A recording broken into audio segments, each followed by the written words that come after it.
picture of Mom on Jenny's first day of school. I mean, Eleanor's first day of school. Mom. Okay. That's cool. Stop chewing.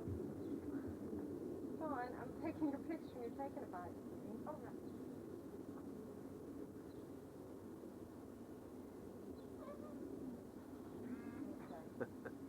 That's sweet, John.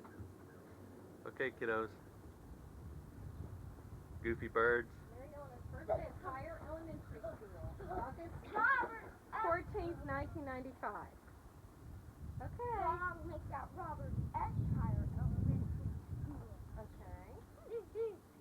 John has 2 more weeks of summer. Okay, silliness. Come on.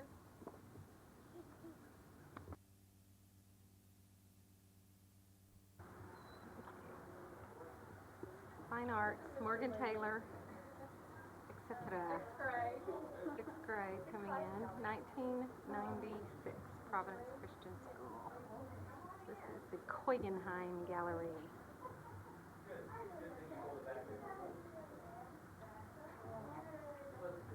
Ella Owen observing the lovely work. A lovely work herself. That's God's creation. Oops, sorry. Okay, go ahead and walk up, Julia. Twinkleism from the 3rd grade. Behind Museum. The courtyard is decorated lovely. Hello, ladies. These are some of the hard-working volunteers.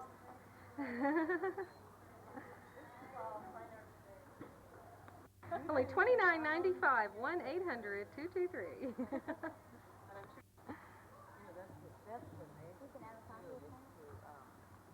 Here's Providence Museum of Art, featuring artist Morgan Taylor. Isn't that incredible? These are just, I think, magnificent.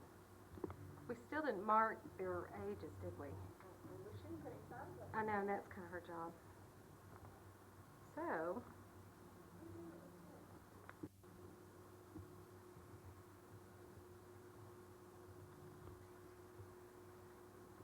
I love those white ones. I thought she was going to put a few more out, but they do look neat. Maybe she's coming. Maybe she's going to do that.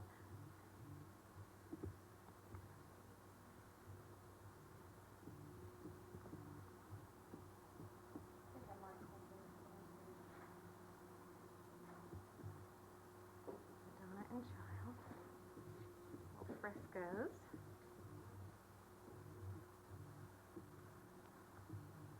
Mosaics.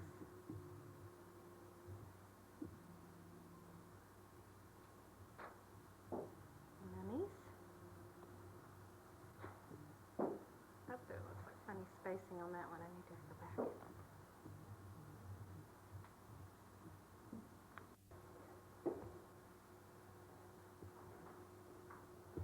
So 3 panels as you walk into your right.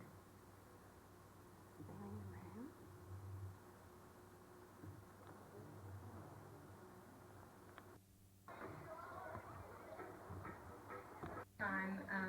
I am the teacher liaison along with Eileen Morse and Janae Puckett for this Fine Arts Committee. We adore this time of year. It's so much fun to hang artwork and to see all this go up.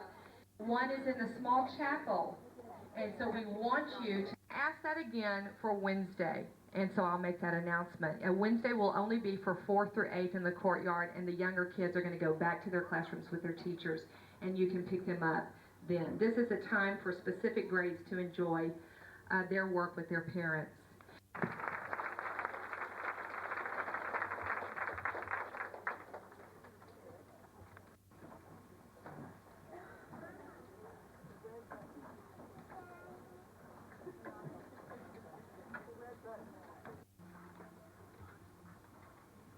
In class 1 at Providence, we studied the history of America from the first settlers through the colonial period. Today, we want to give you a glimpse of a typical colonial school day. The law did not say schools had to be comfortable, and most of them were not. There were hard-won benches to sit on. The school had only one room, which was freezing cold in the winter.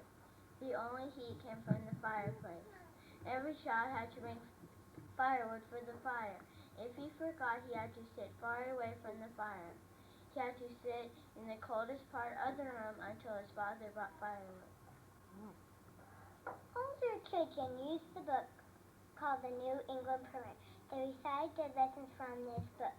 It contains scriptures, prayers, and many wise things.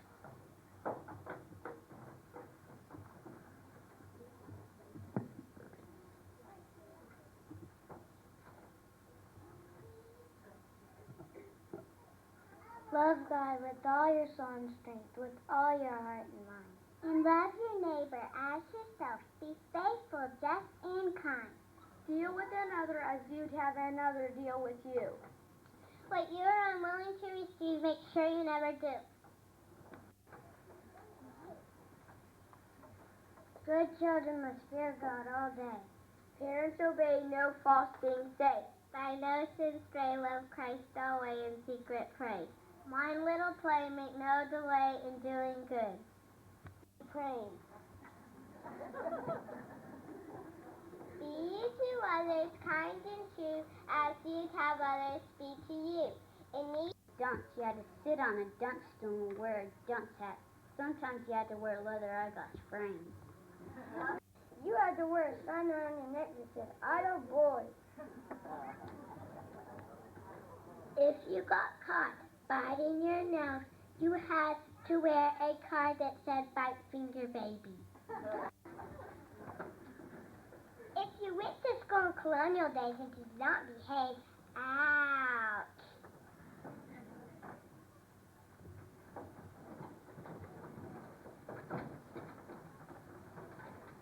Pray to God, love God, fear God, serve God, take not God's name in vain. Do not swear, do not steal, cheat not in your play not with bad boys, call no ill names, use no ill words, tell no lies, hate lies. Speak the truth, spend your time well, love your school, mind your book, strive to learn, be not a dunce.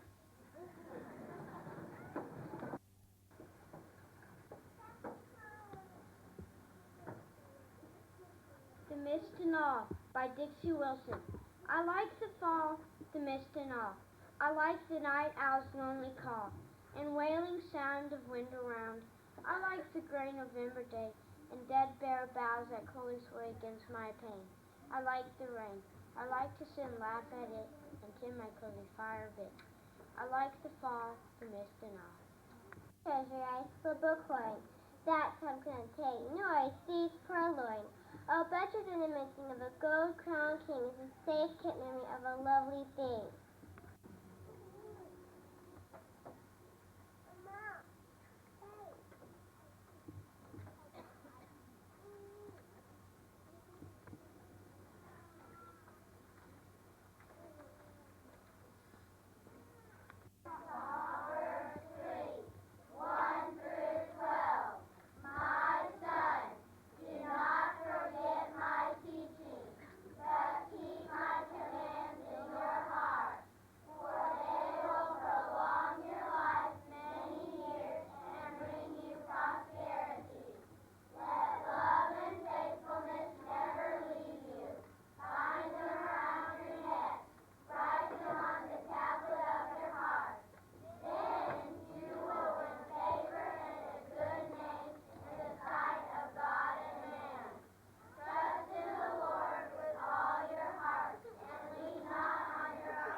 to call out, but we do appreciate you, and you've done it for the glory of God, and it appears to be so.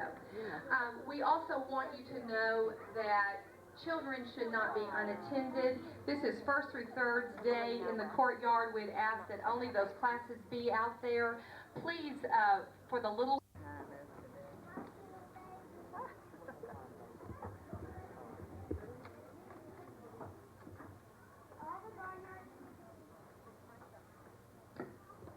All the barnyard animals have been called together for a very important meeting. They must decide on a word for Charlotte to knit in her web to save Wilbur's precious little life. One evening, a few days after the writing had appeared in Charlotte's web, the spider called a meeting of all the animals in the barn cellar. I shall begin by calling the roll. Wilbur, here. Gander, here, here, here. You sound like three ganders. Why can't you just say here? Why do you have to repeat everything? It's my idiosyncrasy.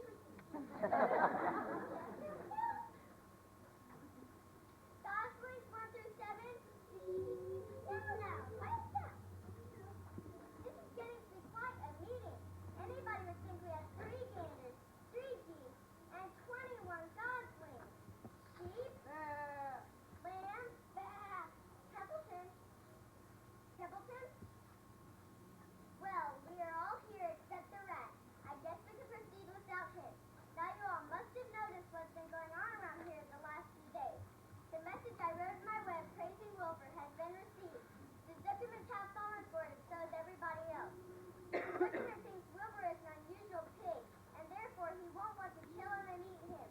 I dare say my triple work and Wilbur's life can be saved. Hooray! Thank you very much. I called this meeting in order to get suggestions. I need new ideas for the web. People are already getting sick of reading the word some pig. If anybody can think of another message or remark, I will be glad to weave it in my web. Any suggestions for the new slogan? How about Pig Supreme? No good. It sounds like a rich person. How about terrific? Cut that down to one terrific, and I think it will be very nice. I think terrific might impress Zuckerman. But Charlotte, I'm not terrific. That doesn't make a particle of difference. Not a particle. People believe almost anything they see in print. Does anybody here know how to spell terrific? I think it's T-E-E-R-R-I-I-F-F-I-C-C.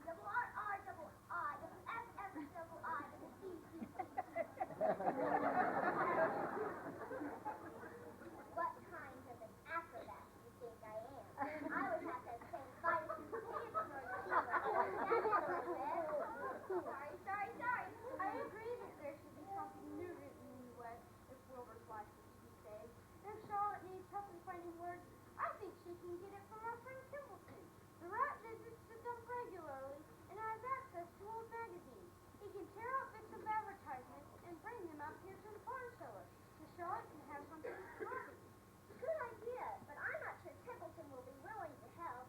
You know how it is, always looking out for himself, never thinking of the other fellow. I bet I can get him to help. I'll appeal to his best instinct, of which he has plenty. Here he comes now. Everybody keep quiet while I put the matter up to him. The rat entered the barn the way he always did, creeping along close to the wall. What's up? We're holding a director's meeting.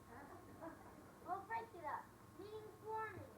Look, next time you go to the dump, Templeton, bring back a clipping from the magazine. Charlotte needs new ideas so she can write messages in her web and save Wilbur's life. Let him die. I should worry.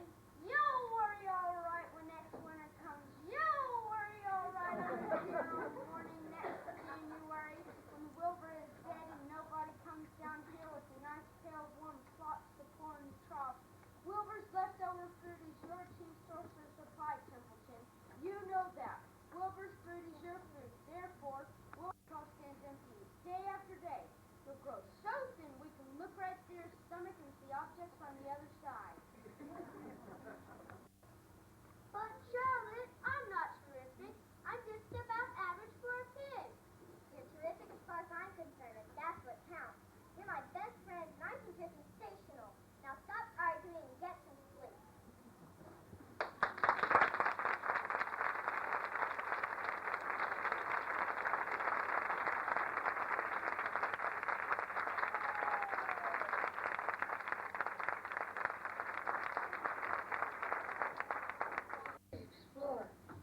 Texans should remember me as the first white man who crossed over your territory.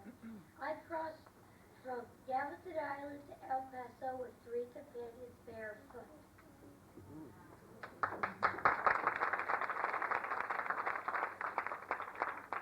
Bonjour.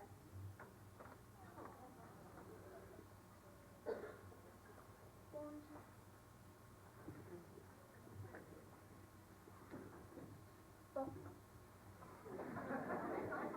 Bonjour. My name is Robert LaSalle. I was sent by King Louis XIV to once again find the map of the Mississippi. You see, I had already been to this land once before and claimed the territory we call Louisiana. But this How? My name is Quanah Parker, the last great chief of the Comanches. I was born in 1848 near what is now Lubbock, Texas. My parents were Chief Nakona and Cynthia Ann Parker, a white captive. As a young warrior, I led my people against the white settlers in an attempt to stop the slaughter of buffalo. Without buffalo, we would have no home, no clothes, or no food. At first, I refused to move my tribe to the reservation, but finally, in June 1875, I had no choice but to travel the white man's road and move to a reservation near Fort Sill in Oklahoma. There, an agent told me of my mother's death and arranged for me to visit the Parker family. I liked them so much, I called myself Quanah Parker after that. If my mother could learn to accept the ways of the Indians, I could learn to accept the ways of the white people. I became well known among the white people. I have encouraged my people to get an education, to farm the land, and to obtain full U.S. citizenship. I was 26 years old when I died. I left my law practice because I became involved in Texas' fight for freedom. My name is William Barrett Travis. On March 6th of Tennessee, dressed in buckskins and a fur cap to explore Texas. I helped organize the Tennessee Company of Mounted Volunteers. I brought renewed courage and good cheer into the Alamo garrison and lifted spirits with my fiddle playing and storytelling. Reporting to Colonel Travis, I said, "Colonel, here I am. Assign us someplace and I and my Tennessee boys will defend it." He offered and I accepted the most dangerous exposed part of the wall, and I died giving a helping hand to the Texians on the high road to freedom. I am Susanna Dickinson, a woman of quiet courage and unwavering resolve. I survived the massacre of the Alamo to tell its story. Were it not for me, the Alamo might have been forgotten. Santa Anna spared me from death so that I could bear witness of his might to Houston's rebel Texas army. Instead, when I told my chilling story, it provoked rage and inspired a memory that fired Houston's badly outnumbered Texans. They defeated Santa Anna at San Jacinto, and this victory assured Texas independence from Mexico. In Boston, I put aside family and personal gain to redeem Texas from its wilderness state by means of the plow alone. After my father, Moses Austin, died, I carried on his work as his first and most successful land agent. In 1821, I settled the first colony in Texas, the Old 300, near Washington, Nebraska. When I died in 1836, Sam Houston issued a proclamation which read, "The father of Texas is no more. The first pioneer of the wilderness has departed."